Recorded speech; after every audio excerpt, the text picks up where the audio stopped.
अपने मन की दशा का विचार करते हुए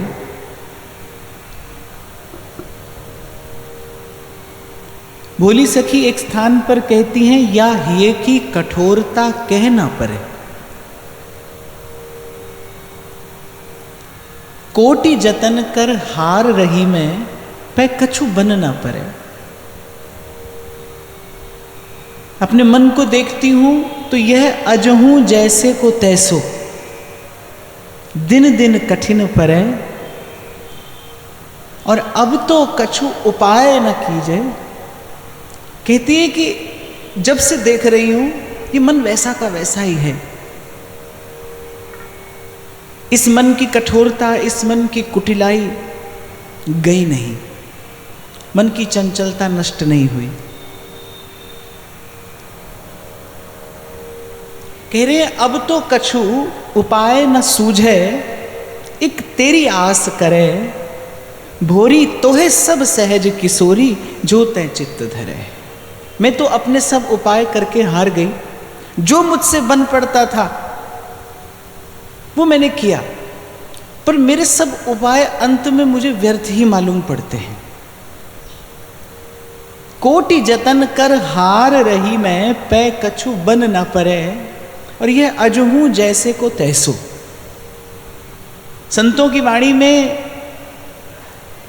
उपदेश भी होता है, संतों की वाणी में संदेश भी होता है, और संतों की वाणी में संकेत भी होता है। यद्यपि जो ये कह रहा है उसका तो मन रंगा है, रमा है भजन के भाव में, पर संत के माध्यम से ही प्रभु उपदेश कराते हैं। जीव के हित का उपदेश कौन करता है? संत ही करता है, साधु ही करता है।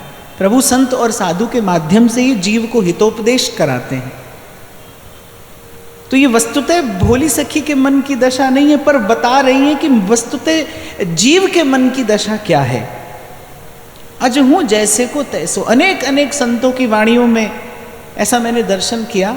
संत कहते भाई जीवन बीत जाता है, पर मन की कुटिलता, मन की चंचलता, ये जो चित्त की जड़ता है, ये नष्ट नहीं होती। आपको स्मरण हो तो कल विराम के क्षणों में मैंने आपसे यही निवेदन किया था कि शांडिल्य का भक्ति सूत्र है, बुद्धि हेतु प्रवृत्तिरा विशुद्धेर अवघातवत। जब तक अन्न का दाना एक ओर न हो जाए, भूस एक ओर न हो जाए, तब तक धान पर सतत प्रहार किया जाता है। दही को तब तक मथा जाता है जब तक माखन न एक ओर निकल आए। ऐसे ही ये मन है, क्योंकि इसको जन्म जन्मांतर का अभ्यास है, विषय के चिंतन का, विषय के रस का, इसे जन्म जन्मांतर का अभ्यास है। इसीलिए सेवक जी महाराज कह रहे हैं ऐसी भक्ति करो बहुकाल। और पूर्व में मैंने आपको संकेत किया था कि भाई प्रतीक्षा करना, प्रतीक्षा मत छोड़ देना, धीरज धरना। कबीर कहते हैं प्रेम पैंजनी पहर के और धीरज कज्जल दे। मार्ग किसको सूझता है प्रेम का?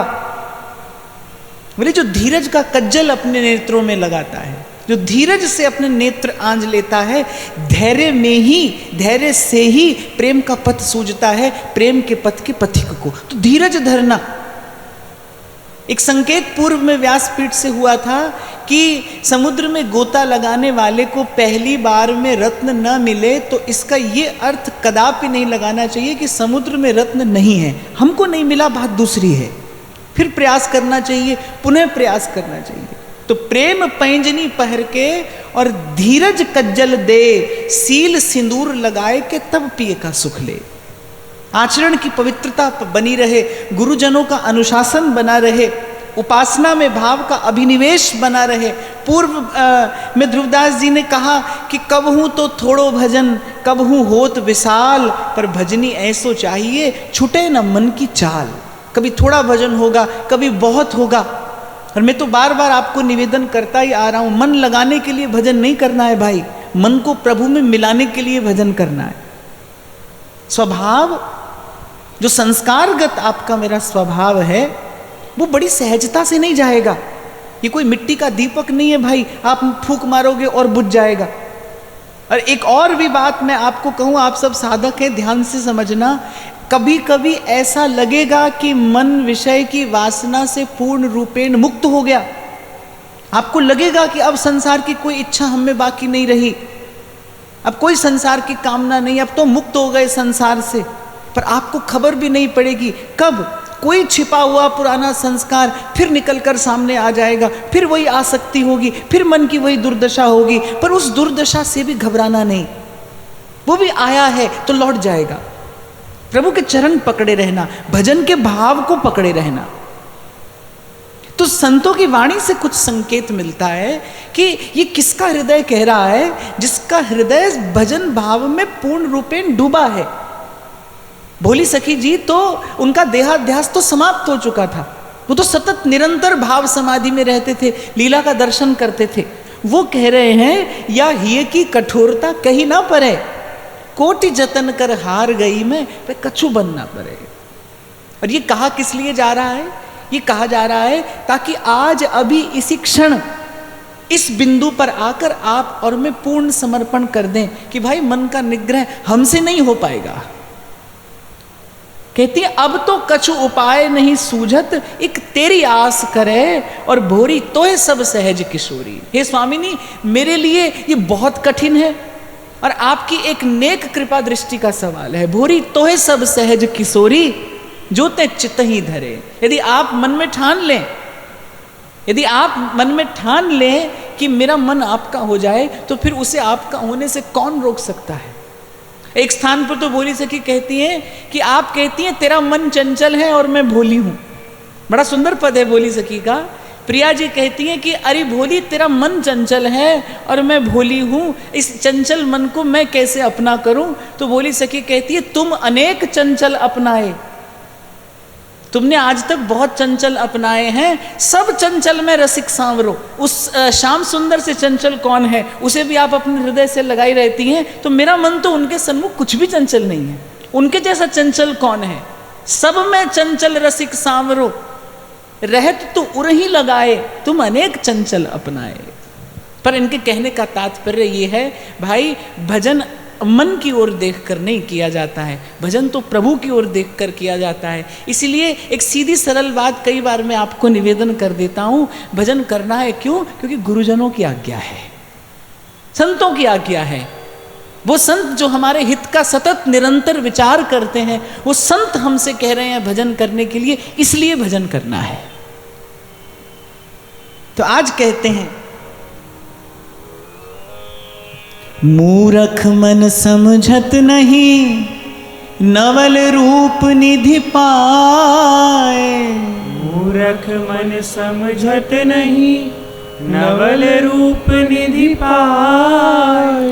फीको छिल्लर विषय को तहाँ धसत है धाय।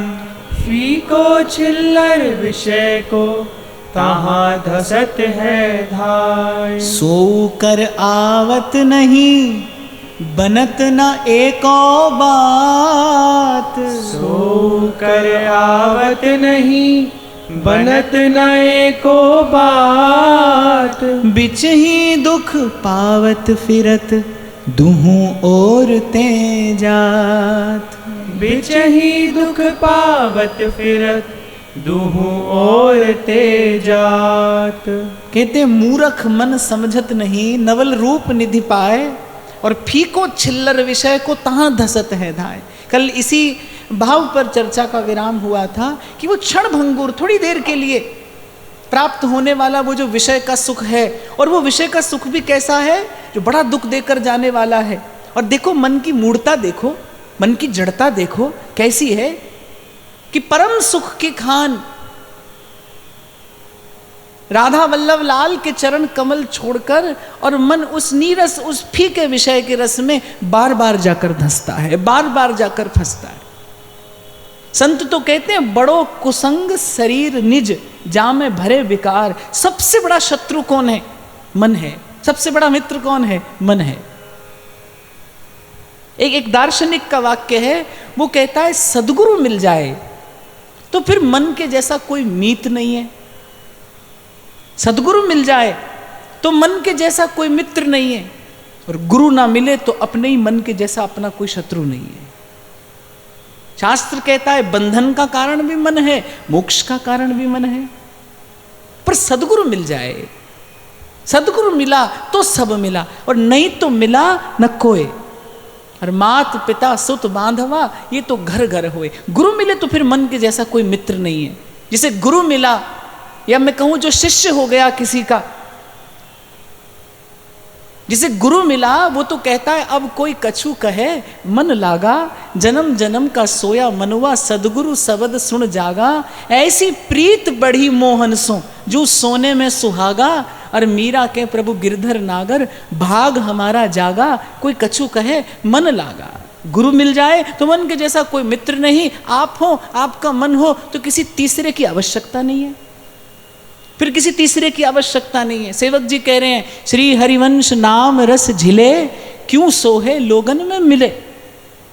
अब न कछु लेना न देना और मगन रहना। और जिसके जीवन में गुरु प्रदत्त मार्ग नहीं है, जिसके पास चलने के लिए गुरु का दिखाया हुआ मार्ग नहीं है, उसके लिए उसके मन के जैसा कोई दूसरा शत्रु नहीं है तो मूर्ख ही। ये मन कैसा है? मूर्ख मन, समझत नहीं, जो अपने हित और हित का विचार न कर सके, जो अपनी लाभ और हानि न देख सके, जो अपने और पराये का भी बोध न कर सके, वो मूर्ख नहीं है तो क्या है? अच्छा, मूर्ख वस्तुतः कौन होता है?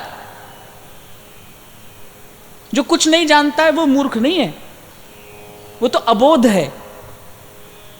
वो ध्यान से सुनना, हम सब इसी श्रेणी में आते हैं। जो कुछ नहीं जानता है वो मूर्ख नहीं है, वो अबोध है। वो कभी ना कभी बोध को प्राप्त हो जाएगा। मूर्ख कौन है? जो जानता तो कुछ नहीं लेकिन समझता है कि मैं बहुत कुछ जानता हूं, वो मूर्ख है। इसलिए गोस्वामी जी कह रहे मूर्ख होई न ज्ञान, जो गुरु होई बिरंचिसम। ब्रह्मा जैसा गुरु भी मिल जाए तो भी मूर्ख ज्ञानी नहीं हो सकता। जो नहीं जानता है ना, वो तो अबोध है। वो तो कभी ना कभी सीख जाएगा, समझ जाएगा, पढ़ लेगा, जान लेगा। लेकिन जो जानता तो कुछ नहीं और मन पर लगा है इस कपट का कपाट कि मैं बहुत कुछ जानता हूं, बोले उसे ब्रह्मा भी नहीं समझा सकते। तो यहां ध्रुवदास जी कह रहे मन कैसा है? मूर्ख है, जानता तो कुछ नहीं और समझता है कि मैं सब जानता हूं, और बस अपने ही बुने जाल में अंततः आकर स्वयं फंस जाता है। बोली सकी एक स्थान पर कहती है माई मोकू बधिक भयो मन मेरो। बोली ये मेरा मन मेरा ही बधिक हो गया, ये मुझ पर ही निशाना लगाता है, ये मुझ पर ही बाण साधे रहता है। माई मोको बधिक भयो मन मेरो, विषय डोर सो बांधे मोको खैंच खैंच झकझेरो। बार बार मुझे विषय की ओर लेकर जाता है, खींच कर लेकर जाता है, झकझोर कर लेकर जाता है। और फिर कहता है दे दे घाव तलफी वो देखे, नित नित नयो बखेरो। पहले घाव देता है, पहले विषय की ओर मुझे लेकर जाता है, विषय से मेरा संपर्क कराता है, संबंध कराता है, और फिर मुझे घाव देखे, मुझे तड़पता हुआ देखता है और हंसता है। दे दे घाव तलफी वो देखे, और नित नित नयो बखेरो। माई मोकु बधिक भयो मन मेरो। और कह रही है कोटि जन्म को बैरी अजहू, करत न हाय निबेरो। और अब भी वैसे का वैसा ही है, अब भी वैसे का वैसा ही है। तो मूर्ख मन समझत नहीं, नवल रूप निधि पाए, फीको छिल्लर विषय को तहां धसत है धाए। और कहते हैं उस पर भी देखो सो कर आवत नहीं। जिस विषय के सुख के पीछे भागता है रे मन, अरे विचार कर क्या वो भी हाथ आता है? वो भी हाथ नहीं आता।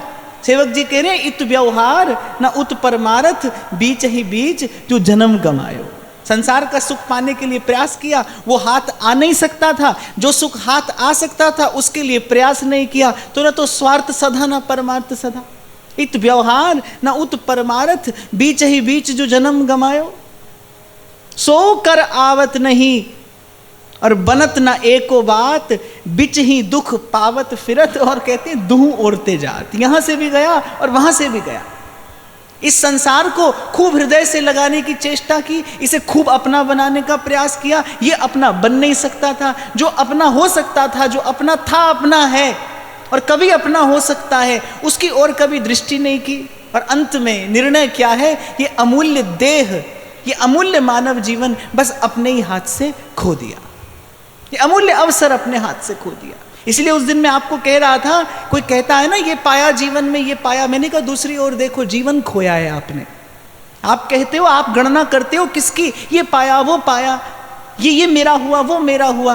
अरे आप दूसरा पक्ष देख नहीं पा रहे, आप देखिए आपने जीवन खोया है, जीवन खोया है। और मैं फिर आपको कहूंगा, आप जिसे उपलब्धि समझते हो वो उपलब्धि है नहीं।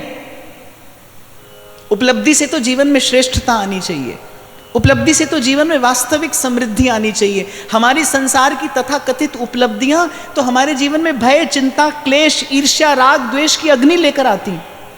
संसार की उपलब्धि, आप किसी श्रेष्ठ स्थान पर बैठिए, अकारण ही किसी के मन में आपके प्रति ईर्ष्या हो जाएगी, अकारण ही कोई आपसे द्वेष करने लगेगा, आपके मन में अकारण ही अभिमान बढ़ेगा। विचार करिए, संसार की उपलब्धियां तो जीवन में राग, द्वेष, ईर्ष्या, भय, चिंता, ये अग्नि जलाती है। तो जिसे आप उपलब्धि समझते हो, आप देखो वो उपलब्धि है तो नहीं।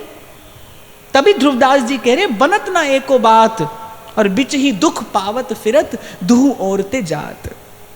एक संत के मुख से मैंने सुना था, बोले जैसे प्यासा कुकर जेठ के महीने में एक द्वार से दूसरे द्वार, दूसरे द्वार से तीसरे द्वार जाता है हांफता हुआ, बोले बिल्कुल ऐसी ठीक जीव की दशा है। एक विषय का भोग करता है, वो एक इच्छा दूसरी इच्छा को जन्म देती है, दूसरी इच्छा अनेक इच्छाओं को जन्म देती है।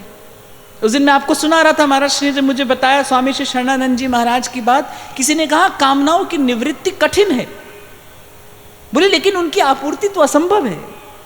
कामना की पूर्ति नहीं हो सकती भाई, इच्छा की पूर्ति संभव नहीं है। चाह बुरी सबसे बुरी, चाह नीच में नीच। संत कहते अरे तू तो पूर्ण ब्रह्म था जो चाह न होती बीच। इस संसार के सुख की कामना ने वस्तुतः आपके जीवन का अवमूल्यन किया है। आप जो थे, आपका स्वरूप, आपका स्वभाव, आपका गुण धर्म सब छीन लिया आपने आपसे संसार की एक कामना ने, एक कामना ने। ये तो भाई वस्तुतः ऐसा ही चक्रव्यूह है, इसमें फंसना तो आता है जीव को, लेकिन उससे निकलना नहीं आता, निकलना नहीं आता। तो आगे कहते हैं, जहां जहां चित दीजिए तहां तहां दुख मूल, तहां तहां दुख मूल, तहां ना रुझे जाए के जहां सदा रहे सुख फूल। तहां ना रुझे जाए के सदा रहे सुख फूल। अनत अटक नाहिन भली ये समझे सब कोई, अनत अटक नाहिन भली यह समझे सब कोई। लहे न मन को जो रुचे फिर दुख ही हो। लहे न मन को जो रुचे फिर दुख ही होई। और विषय रस पाइए सो दुख कर जान, और विषय रस पाइए सो दुख कर जान। तहां न दीजे चित्त ध्रुव ये कयो मेरो मान। तहां न दीजे चित्त ध्रुव ये कयो मेरो मान। जहां जहां चित्त दीजिए तहां तहां दुख मूल। आप किसी मार्ग पर जाने वाले हैं, कोई व्यक्ति उस मार्ग से होकर आया है, वो आपको बताता है कि भाई इस प्रकार चलना, नहीं तो ठोकर लगेगी, आप गिरोगे, आपको चोट लगेगी। अब मुझे लगता है बुद्धिमानी तो यही है कि उसकी बात सुनकर ही सावधान हो जाना चाहिए। क्या आवश्यक है कि आप पहले जाएं, ठोकर खाएं, चोट खाएं, फिर संभलें? जब कोई आपको बता रहा है, उस मार्ग का पथिक है, उसे उस मार्ग का अनुभव है, वो बता रहा है इस मार्ग की वास्तविकता क्या है, वो आपसे कह रहा है कि भाई थोड़ा संभल कर जाना, इस मार्ग पर ऐसे चलने वाले को चोट लगती है। तो मुझे लगता है बुद्धिमानी तो यही है भाई कि उस व्यक्ति की बात को ज्यों का त्यों मानकर और फिर संभल कर उस मार्ग पर पग धरा जाए। सब संत आपको यही कहते हुए मिल रहे हैं। व्यास जी ने कहा, व्यास राधिका रमण बिन कहूँ न पायो सुख, कबीर कहते हैं सवै रसायन हम किया, सवै रसायन हम किया। बोले सब करके देख लिया भाई, हर द्वार पर जाके देख लिया, हर द्वार पर जाकर देख लिया। एक शायर तो कहता है हर किसी को सौदा इस सर नहीं मिलता। ये जो प्रेम की बाजी है, इसको खेलने का अवसर सबको नहीं मिलता। बोले हर किसी को सौदा इस सर नहीं मिलता, और ये सौदा जो मिल जाए तो फिर सर नहीं मिलता। हर किसी को सौदा इस सर नहीं मिलता, और सौदा जो मिल जाए तो फिर ये सर नहीं मिलता। और बोले हमने हर राह से गुजर कर देख लिया, वो किसी राह से गुजर नहीं मिलता, किसी भी तरीके से नहीं मिलता भाई। बड़ा सौभाग्य आपका मेरा, बार बार मैं आपको स्मरण दिलाता हूं, यहां तक आ गए हैं आप और मैं। अब जीवन के प्रति कुछ कर्तव्य, कुछ उत्तरदायित्व आपका मेरा है। किसी भी द्वार पर चले जाइए, प्रयास से वो परम सुख नहीं पाया जाता भाई। वो परम सुख तो संतों और गुरुजनों के प्रसाद से मिलता है। संत गुरुजन आपको मुझे ये उपदेश करके, ये आदेश करके, ये संदेश दे के प्रसाद दे रहे हैं। इस प्रसाद को आदर पूर्वक जीवन में स्वीकार करना चाहिए। सब संत कह रहे हैं, मीरा कहती है अरे मात पिता और कुटुंब कबीला सब मतलब के गर्जी, और ये संसार सगानी कुया सांचा सगा गिरधर जी। कबीर कहते सवे रसायन हम किया, पे नाम समान न कोय, रंचक घट में संचरे सब तन कंचन होए। व्यास जी कहने व्यास राधिका रमण बिन कहूँ न पायो सुख, डारन डारन में फिरो पातन पातन दुख। और ध्रुवदास जी कह रहे जहां जहां चित दीजिए तहां तहां दुख मूल। जहां मन ले जाएंगे आप, अंत में मन वहां से दुख और पीड़ा लेकर लौटेगा। और अनुभव तो आपका मेरा हम सब का है, पर ये माया श्री कृष्ण की मोयो सब संसार, यही माया का आवरण है कि आप और मैं भूल गए, अपने स्वरूप को भी भूल गए, प्रभु से अपना संबंध भी भूल गए। और कल यही मैं आपसे कह रहा था, आपके मेरे जीवन में जितने शूल हैं, जितने कांटे हैं, सबके मूल में बस आपकी मेरी भूल है। भूल सुधारना है भाई। संसार से संबंध अपराध नहीं है, वो ध्यान से सुनना। संसार से संबंध अपराध नहीं है, संसार से संबंध भूल है। भूल है, इस भूल का सुधार करिए, भूल का सुधार करिए। तहां न अरुझे जाए कि सदा रहे सुख फूल। ये तेरा दुर्भाग्य है रे मन, तू वहां जाकर नहीं उलझता, वहां जाकर नहीं अटकता जहां जहां सुख के फूल सदा खिले रहते हैं। ऐसा सुख जो प्राप्त होकर कभी नहीं जाता, कहीं नहीं जाता, जो सुख वस्तुतः तेरा सुख है, जो सुख वस्तुतः अपना सुख है। अपना सुख क्या है? जो अपने भीतर प्रकट हो। जो सुख बाहर से मिल रहा है वो सुख किराए का सुख है भाई। सो सुख दुख समझानिए कोई पराए हाथ। जो सुख आपको बाहर से मिल रहा है, बाहर का कोई व्यक्ति या वस्तु आपको दे रहा है ना, वो सुख किराए का सुख है, वो सुख दुख के जैसा ही है, अंत में दुख ही देकर जाएगा। अपना सुख क्या है? जो अपने भीतर प्रकट हो, जो अपने भीतर प्रकट हो। और अपने भीतर सुख केवल, अपने मन में सुख केवल मन को मोहन के चरणों के निकट ले जाने पर ही प्रकट होता है। ये निर्विवाद सत्य है भाई। और मैं बार बार आपको कहता रहूंगा, इस बात को आप आज मान लेना या किसी जन्म में, सत्य तो एक ही है। आपका सुख आपके हृदय के भीतर प्रकट होगा। हृदय जब हृदयेश स्वीकार करेंगे, हृदय जब हृदयेश के योग्य बन जाएगा, अनुकूल बन जाएगा, तब सुखी होगा। आत्मा अपना सुख ही तो खोज रही है, आत्मा अपना विश्राम ही तो खोज रही है। उसे मिला नहीं अब तक, इसीलिए ये भटकना है। जिस घड़ी मिलेगा, जिस घड़ी विश्राम मिलेगा, उस घड़ी तो हृदय कहेगा अली किशोरी जाए कहां, अब बड़ो ठिकानो पायो।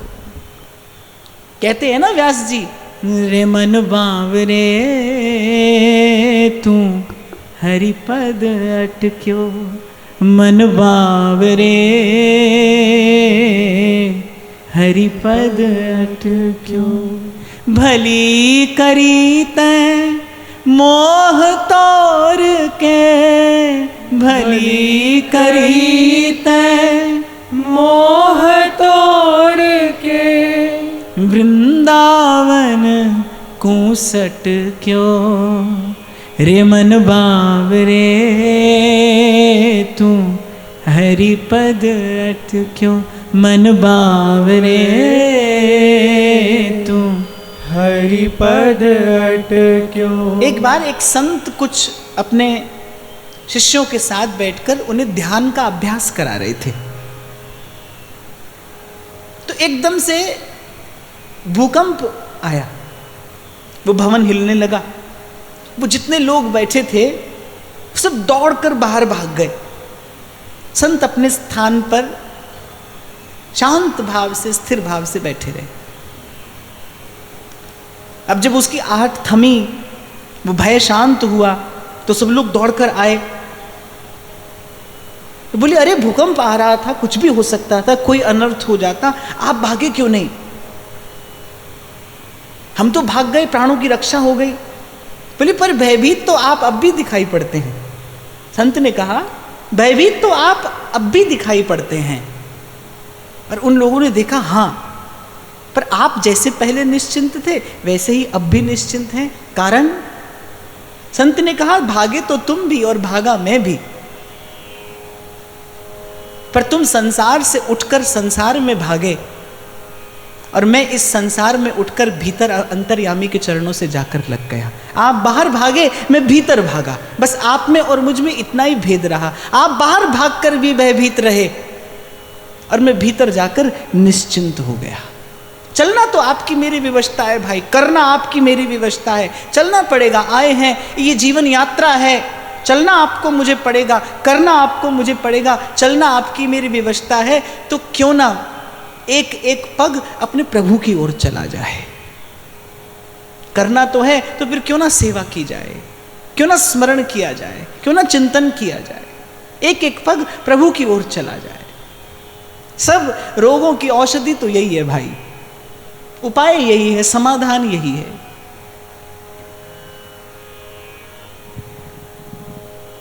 और फिर कहते हैं, और विषय रस पाइए सो दुख कर जान, तहां न दीजे चित्त ध्रुव यह कहो मेरो मान। और जब जब संत इस प्रकार कहते हैं तो मुझे लगता है इनके जैसी कृपा, इनके जैसी दया जीव पर और कौन करता है। संत ही तो है, अकारण कृपालु है।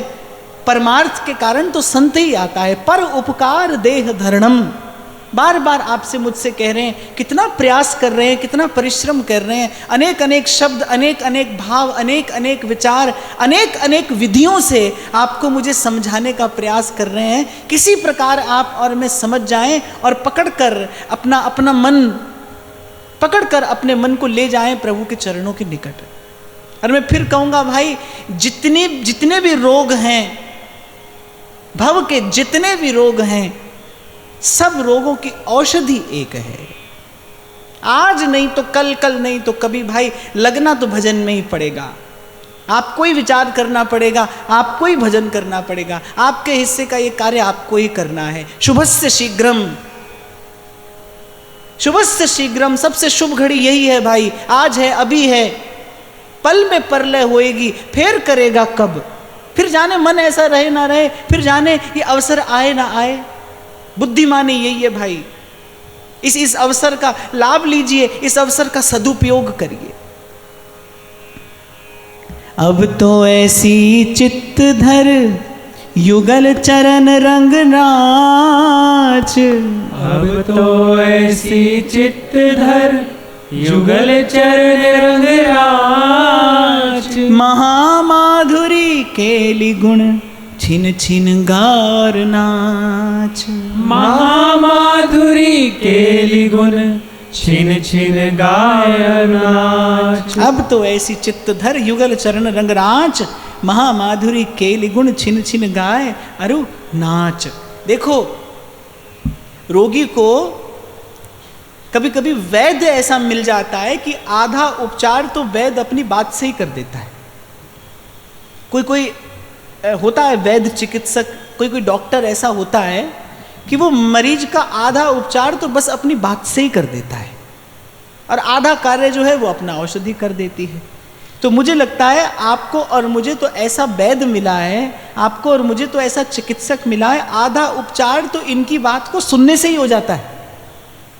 आधा उपचार, मन का आधा रोग तो इनकी बात को केवल सुन लेने से ही दूर हो जाता है। और फिर जो ये औषधि दे रहे हैं, वो औषधि यदि आप और मैं ग्रहण कर ले तो फिर महत् संगस्तु अमोघश्च, फिर स्वस्थ होने में कोई संशय नहीं है, फिर स्वस्थ होने में कोई और दुविधा, कोई और प्रश्न नहीं है। अब औषधि देते हैं, सुन ध्रुव ऐसी चाहिए छाड़ जगत की रीत,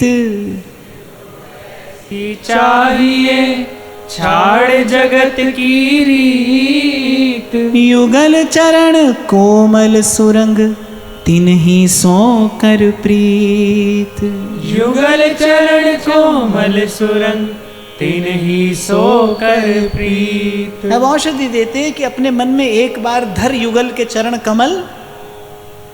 और विगत कई दिनों से हम बार बार चर्चा कर लेते हैं, याद कर लेते हैं, भूल ना जाए, ताकि कि जब मन भूल जाए, भटक जाए, तो क्या कहकर मन को सन्मार्ग पर लाना है। ऐसे नहीं गाकर सुनाओ।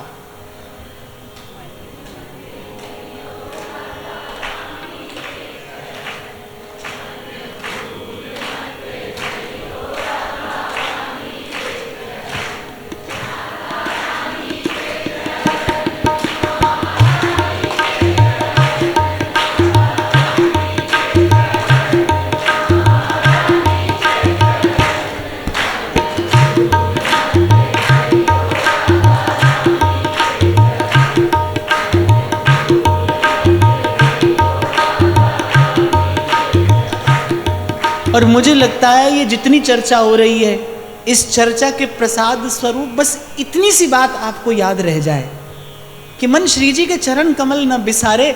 मैंने कल भी आपको कहा था, पहली बात मान लीजिए आप, दूसरा प्रश्न पूछने का आपके जीवन में कभी अवसर नहीं आएगा। एक पहली बात आप संतों की मान लीजिए, पहली बात, हृदय में श्री जी के चरण कमल धर के बस कुंवरी किशोरी नाम सो उपजो दृढ़ विश्वास। हृदय में श्री जी के चरण कमल धर के जिह्वा पर इनका नाम। और जब कभी मन भूले भटके, मैं फिर कह रहा हूं, फिर आपसे कहूंगा कि भाई मन जन्म जन्म का संस्कारी है, ये आपके मेरे संस्कार जन्म जन्म के हैं, इसलिए इस पर अकारण क्रोध करने का भी कोई कारण नहीं है, क्रोध करने का भी कोई कारण नहीं है। ऐसा ही है ये मन, ऐसा ही चंचल है। तभी तो महाप्रभु कह रहे छिन अंत कवन बुद्धि घटई प्रकाशे। पता नहीं कब कब कौन सा कोई पुराना संस्कार उदय हो जाए। कुसंग के परिणाम स्वरूप भी भजन में विक्षेप होता है, और अपने प्रारब्ध और संस्कार के परिणाम स्वरूप भी भजन में विक्षेप होता है। शुभ के कारण भी विक्षेप हो सकता है, अशुभ के कारण तो विक्षेप होता ही होता है। तो भाई ऐसा ही संसार है, ऐसी प्रभु की माया है, ऐसा ही मन है, और ऐसे ही हमारे प्रभु भी हैं,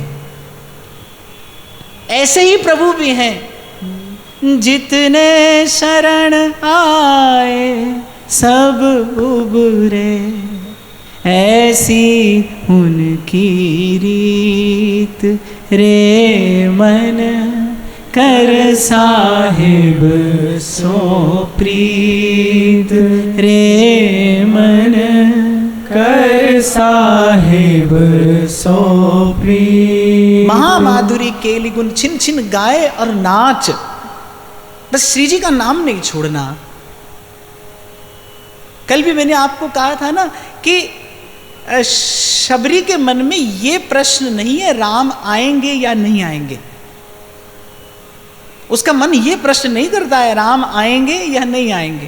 प्रश्न तो ये होता है कि पता नहीं कब आएंगे, कब आएंगे, कब वो घड़ी आएगी, कौन भाग्य पद पंकज देखूं, वो घड़ी कब आएगी।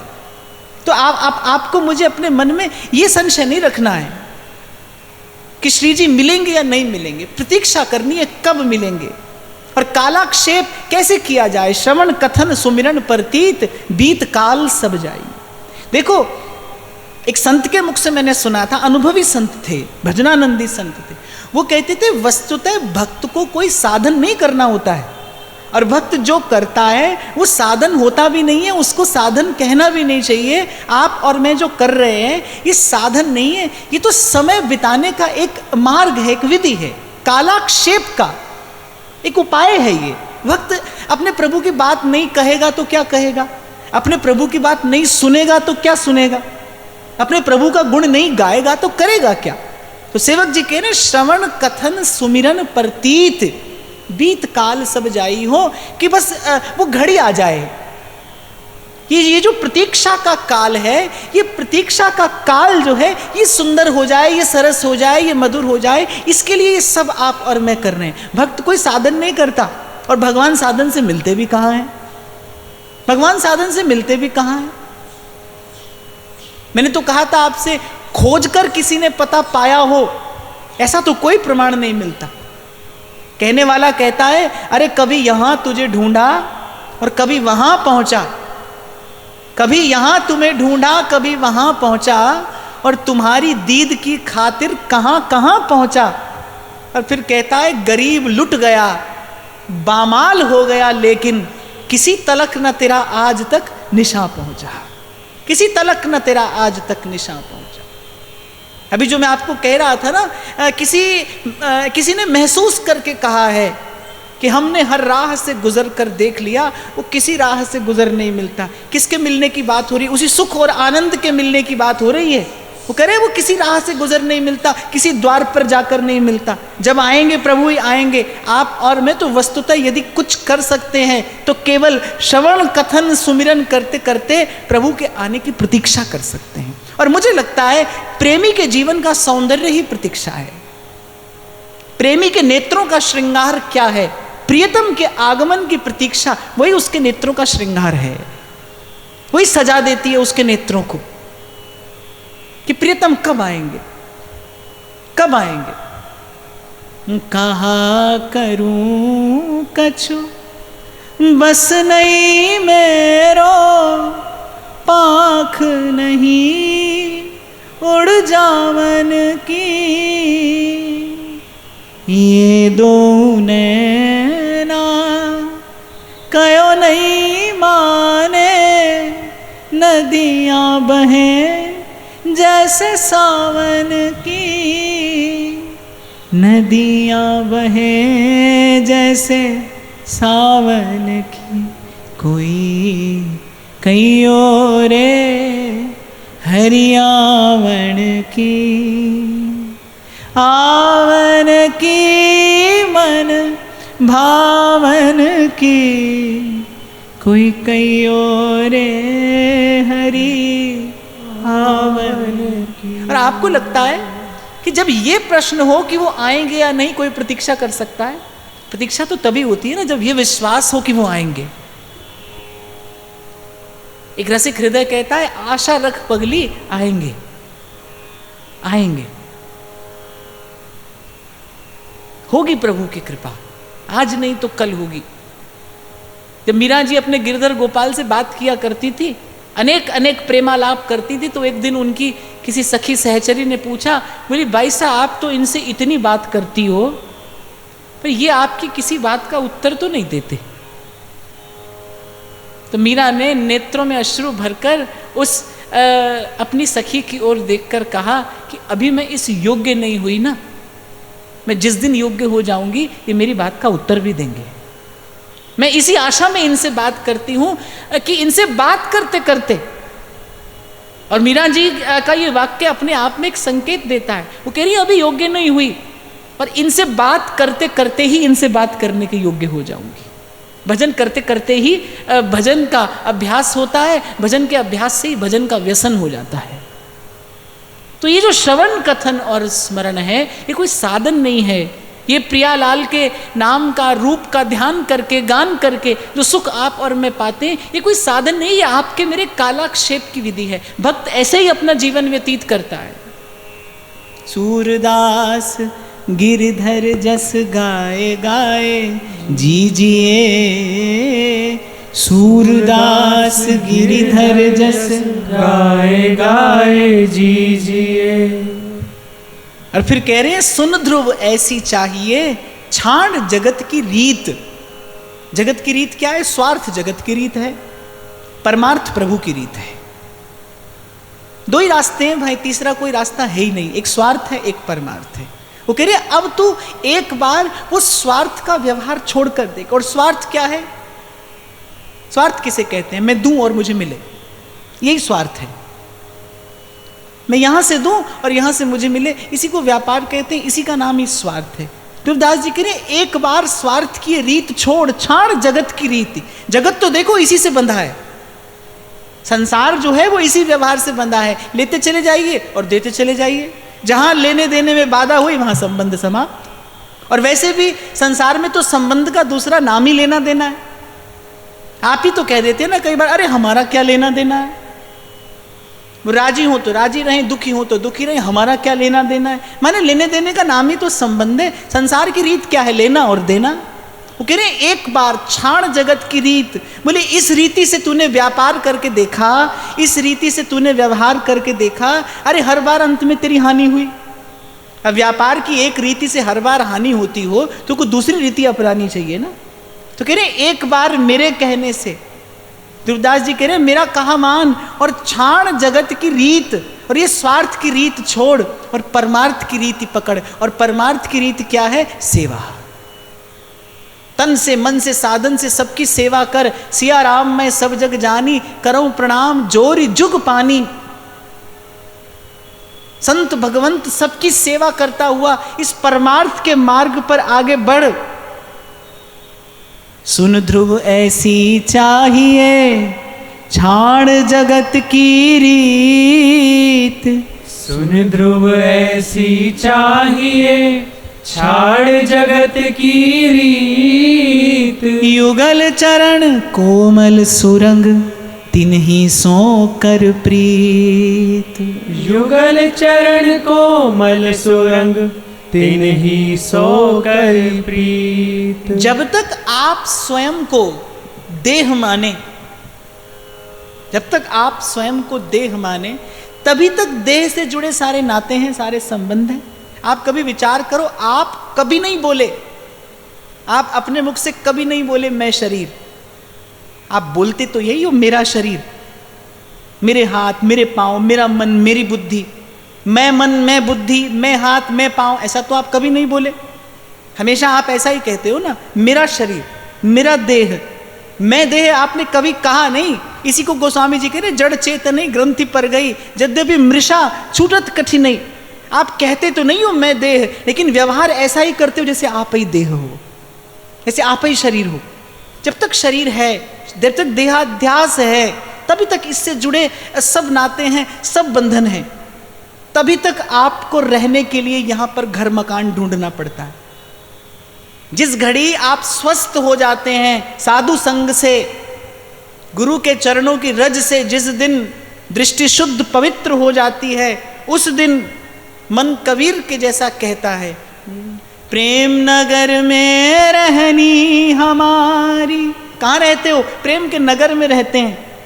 प्रेम नगर में रहनी हमारी, चारों दिशा जगीरी में, मन लागो मेरो यार फकीरी में। जो सुख पायो राम भजन में, सो सुख नाही अमीरी में, मन लागो मेरो यार फकीरी में। ये निवेदन मैं आपको इसलिए कह रहा हूं कि विचार करें आपका हमारा घर वस्तुतः कौन सा है। मेरा घर क्या है, कौन सा है, कहां है? प्रभु के चरण कमल जीव का निवास स्थान है। और अपने घर पहुंचकर ही कोई सुखी होता है भाई, अपने घर पहुंचकर। कहीं और रहने के लिए तो गांठ से धन देना पड़ता है। इस संसार में तथा कथित क्षण भंगुर सुख से निवास करने के लिए आपको जीवन देना पड़ता है, गांठ का धन देना पड़ता है भाई, अपनी संपत्ति खर्च करनी पड़ती है। जीव का वस्तुतः निवास कहाँ है? प्रभु के चरण कमल। और सूरदास कह रहे मेरो मन अनंत कहाँ सुख पावे, जैसे उड़ी जहाज को पंछी पुनी जहाज पे आवे। शंकराचार्य ने अपने गुरु का द्वार खटखटाया। गुरु ने पूछा कौन? और शंकराचार्य क्या उत्तर देते हैं? मनोबुद्धिरहंकार चित्तानि नाहम न च श्रोत्र जिह्वे न च घ्राण नेत्रे न भूमिर्न व्योमस न तेजो न वायु चिदानंद रूपः शिवोहम शिवोहम। और गुरु भीतर से ही, द्वार खोले बिना, भीतर से ही कहते हैं अब तुम स्वस्थ हो गए हो, जाओ, तुम्हारी विद्या पूरी हुई, तुम्हारी शिक्षा पूरी हुई, अब तुम स्वस्थ हो, जाओ, तुमने अपना परिचय पा लिया है। आपको खबर पड़ जाए ना कि मैं हूं कौन, मेरा घर है कहां, मेरा ठिकाना है कहां, कहां मिलेगी मुझे ठौर। एक शायर कहता है कि वो काफिर हो जो यहां रहने का इंतजाम करे। बोले रहे, पर रहने का इंतजाम ना करे। कहता है वो काफिर हो जो यहां रहने का इंतजाम करे, और गर खुदा है, नहीं है तो बात दूसरी है। बोले गर खुदा है फिर बंदा क्यों फिक्र सुबह शाम करे। वो काफिर हो जो यहां रहने का इंतजाम करे। बस इस संसार से संबंध जो है, स्वार्थ का जो संबंध है, वही सब दुख का मूल है। और कह रहे छाण जगत की रीत, अपने अपने असली घर पर जा, अपना असली ठिकाना ढूंढ। और असली ठिकाना क्या है, कहां है, कौन सा है? राधा रानी के चरण, महारानी के चरण। आपके मेरे मन का, इस जीव का जो परम विश्राम है, वो प्रभु के चरण कमल हैं। और फिर सौभाग्य से आपका मेरा इष्ट देखिए कैसा है, उसने तो चरण उठाकर अपने उस सुंदर शीतल चरण कमल का छत्र भी आपको मुझे प्रदान किया है। भक्त भगवान से बार बार कहता है प्रभु अपने चरणों में स्थान दीजिए, अपने चरणों में ठौर दीजिए। हमारे कन्हैया ही तो हैं जिन्होंने चरण उठाकर अपने चरणों में ठौर दी है। चरण का छत्र रहता है, श्री कृष्ण के चरण का छत्र रहता है भक्त के सर पर।